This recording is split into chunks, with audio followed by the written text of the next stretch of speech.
Hey Earth signs, this reading is of course, a general reading, and this is going to be for the 13th, 14th, and 15th, while the moon is transiting Libra. That's pretty much how I'm going to be uploading my readings, as having to do with the different transits. These are general messages. It's going to cover work, it covers home, covers unexpected.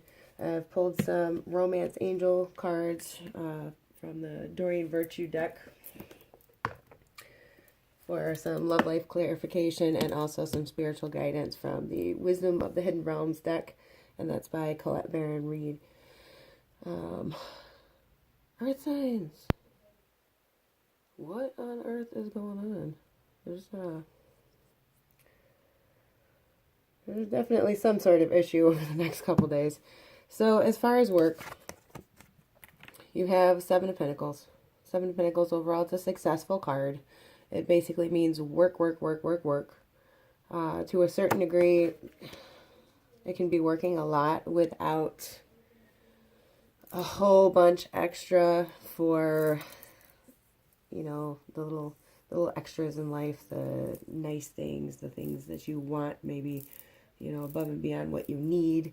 But you're very well provided for in the Seven of Pentacles. As far as your home finances and stuff, the bills are paid, but there may not be as much extra as you want. So this card is telling you that, you know, the big rewards are on the way. Stick to it. Keep working. Do what you got to do. And it's also calling you to maintain balance, on the other hand. It's not all work, no play. This can indicate that situations at work may be getting a little bit out of hand and unbalanced. And it kind of cautions you to take the time out, keep yourself grounded, keep yourself centered. But ultimately it is, you know, a good omen. It's going to work out for you. As far as the home, over here, Moon's in Libra right now. We get the Libra card, Queen of Swords. You see how the illumination is on her head and her sword. Swords always have to do with your thoughts. In regard to the home, what I'm getting from Spirit here is, you know, watch your tongue. Don't be too cutting and too biting. But there's going to be something that requires you to do a fair amount of objective thinking about. And I feel like it has to do with this unexpected issue up here. I got Five of Wands. This is just squabbles. They're generally not major fights, especially not with this card coming up. We've got the Knight of Wands in reverse. Knight of Wands in reverse is just, in general, overall miscommunication. So it seems like some kind of bickering, squabbling, mild arguments come of some form of miscommunication. That can be written, that can be spoken, that can come in any form. This could be your kids fighting over something because, you know, they're not in agreement about something.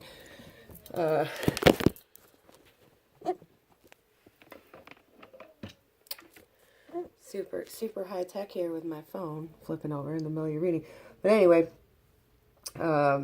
so as far as the home, you're going to need to be very clear, decisive to handle the situations in front of you.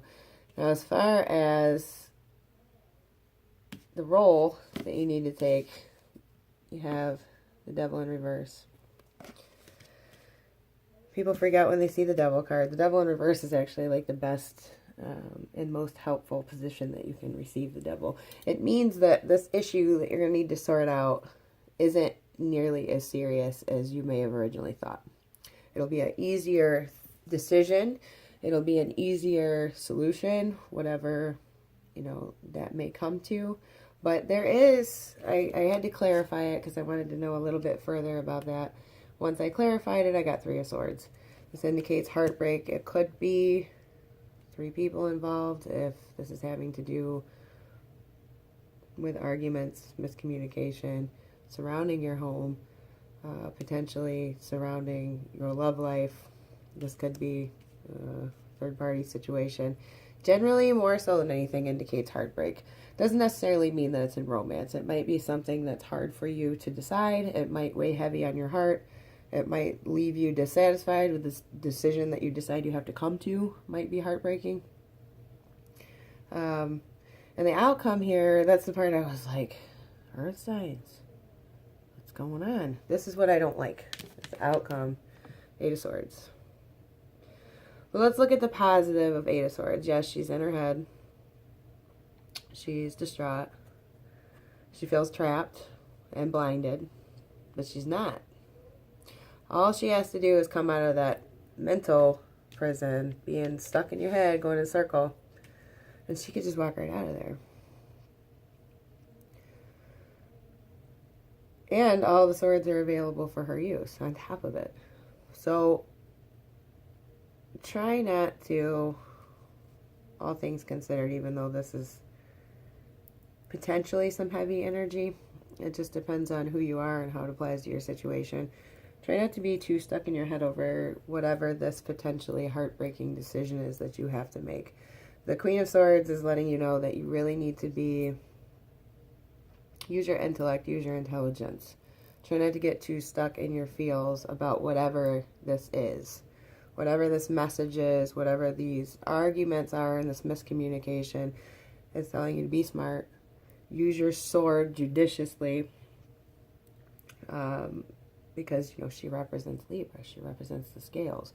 You can be fair in this, even though it may seem like there's no positive outcome. So, yeah, that's what's going on with that. As far as love life, I got healing family issues for earth signs. Your love life benefits as you forgive your parents. This can be larger than just your parents. This can also reflect issues with your children. Let's say you have older children in the home and they're taking issue with you as the parents. Maybe there's some things that need to be worked through. Healing family issues can be, you know, long ago. It can be anything from long ago to something that, you know, might be currently going on. Maybe this misunderstanding and this fighting. And it may indeed come to a point where you've just got to be like, okay, let's cut the crap here. And, you know, this is a lot simpler than anybody's seeing, and everybody's reactions might leave you a bit heartbroken. Now, for the other group of earth signs, where maybe this particular message that I've just given isn't resonating, there's chemistry here. My other concern in the arrangement that I'm seeing here is that there's been some miscommunication or some communications found out that is causing arguments, that causes harsh words at your home with the Queen of Swords there. And you see it as a simple decision, but someone else or even yourself ends up heartbroken over it. So this chemistry card concerns me in that respect of a third party. Either you have one or maybe someone you're involved with has a third party. The chemistry card says that there's a strong magnetic attraction here. So the other thing that this points to me is that the devil showed up, period. The devil and the chemistry card have a habit of showing up together. Usually the devil can, of course, represent a Capricorn person. But it will often represent attraction, but it's kind of a karmic attraction. There's generally a lot of sexual energy or someone that only wants someone else for sex. So yeah, a little bit of a hard message in that interpretation, but you know, it might resonate with some of you out there. For spiritual guidance, I pulled the Phoenix card. It's number 29. Resurrection, surrender to change. So I'm thinking that for some of you, all of this stuff that's going on is actually some pretty heavy stuff. So I'm going to go ahead and read you the guidance for the Phoenix card because I think that it's probably going to be helpful to you right now.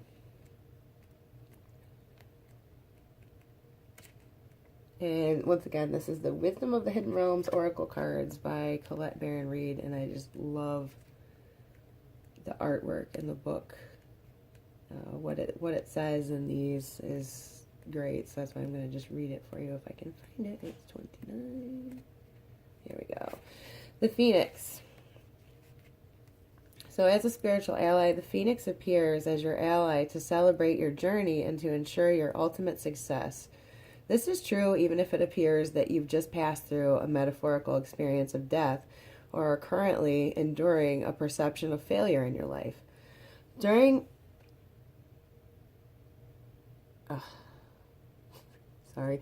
Death and rebirth are related when you enter the realm of the Phoenix. Seen in this light, nothing truly dies, but rather changes from one ending directly into new beginnings. The Phoenix is constantly reinventing itself and rises up whole and new and even more powerful with every death it experiences. This could also signal an end of a relationship, a dynamic within one, or an end of a job, project, or even a life. Perhaps no failure is involved, but it's time for a complete overhaul of your circumstances.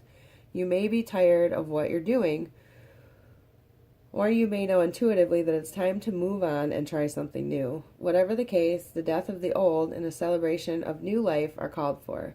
Whatever you do now will indeed be a successful endeavor, for a rebirth is imminent.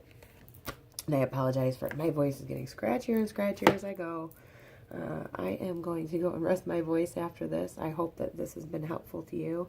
Remember, it's not going to resonate with everybody, but I definitely got some messages from Spirit about several different interpretations of this spread. I was trying to keep it brief. But I hope that you guys find your way. Don't stay too stuck in your head. It does sound like it could be pretty heavy. If you enjoyed this, please like, share, and subscribe. And I love your comments. I really, really like responding to them and reading them. And I will see you in the next video. Thank you for watching. Bye.